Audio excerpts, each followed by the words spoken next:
Hi 6 മാസം മുതൽ കുട്ടികൾ ആക്റ്റീവായി തുടങ്ങുമ്പോൾ നമ്മുടെ വീട് എങ്ങനെ സേഫ് ആക്കാം, ബേബി പ്രൂഫ് ചെയ്യാം എന്നുള്ളത് നമുക്ക് നോക്കാം.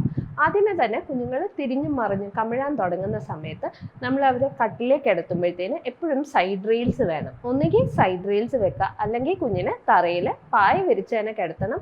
പില്ലോ വെച്ചിട്ട് കാര്യമില്ല, കുഞ്ഞ് മറിഞ്ഞു ചാടാനുള്ള സാധ്യതയുണ്ട്. വീട്ടിനകത്ത് സ്റ്റെയർസ് ഉണ്ടെങ്കിൽ കുഞ്ഞ് മുട്ടയിൽ എഴുതുന്ന പ്രായം തൊട്ട് സ്റ്റെപ്പിൽ കയറി താഴെ വീഴാനുള്ള സാധ്യത ഉള്ളതുകൊണ്ട് തന്നെ ചൈൽഡ് സേഫ്റ്റി ഗേറ്റ് വെക്കുന്നത് നല്ല ഐഡിയ ആയിരിക്കും. അല്ലെങ്കിൽ എന്തെങ്കിലും ഒരു ബാരിയർ വെച്ചിട്ട് സ്റ്റെപ്സ് എപ്പോഴും കവർ ചെയ്ത് വെക്കണം. ഇലക്ട്രിക്കൽ പ്ലഗ് പോയിന്റ്സ് കുഞ്ഞിന്റെ കൈ എത്തുന്ന പരുവത്തിനുണ്ടെങ്കിൽ അതെപ്പോഴും പ്ലഗ് കവർ വെച്ച് കവർ ചെയ്തിരിക്കണം. ഷാർപ്പായിട്ടുള്ള ഫർണിച്ചർ കോർണേഴ്സ് റിസ്ക് ആണ്, കവർ ചെയ്യാനായിട്ട് ശ്രദ്ധിക്കുക. കുഞ്ഞ് പിടിച്ച് കയറുമ്പോൾ മേത്തോട്ട് വീഴാൻ സാധ്യതയുള്ള ഒബ്ജക്ട്സ് ഒക്കെയും ഇതുപോലുള്ളത് TV കൺസോൾസ്, അതുപോലെ ഡ്രസ്സിംഗ് ടേബിൾസ് ഒക്കെ ഭിത്തിയോട് അറ്റാച്ച് ചെയ്ത് വെക്കാനായിട്ട് ശ്രദ്ധിക്കുക.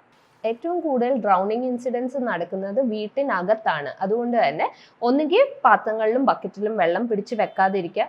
അഥവാ അങ്ങനെ അത്യാവശ്യമായിട്ട് വെക്കണമെങ്കിൽ തന്നെ ടൈറ്റായിട്ടുള്ള ഒരു ലിഡുള്ള, ടൈറ്റായിട്ട് അടപ്പുള്ള പാത്രത്തിൽ തന്നെ വേണം വെള്ളം പിടിച്ച് വെക്കാനായിട്ട്. താങ്ക്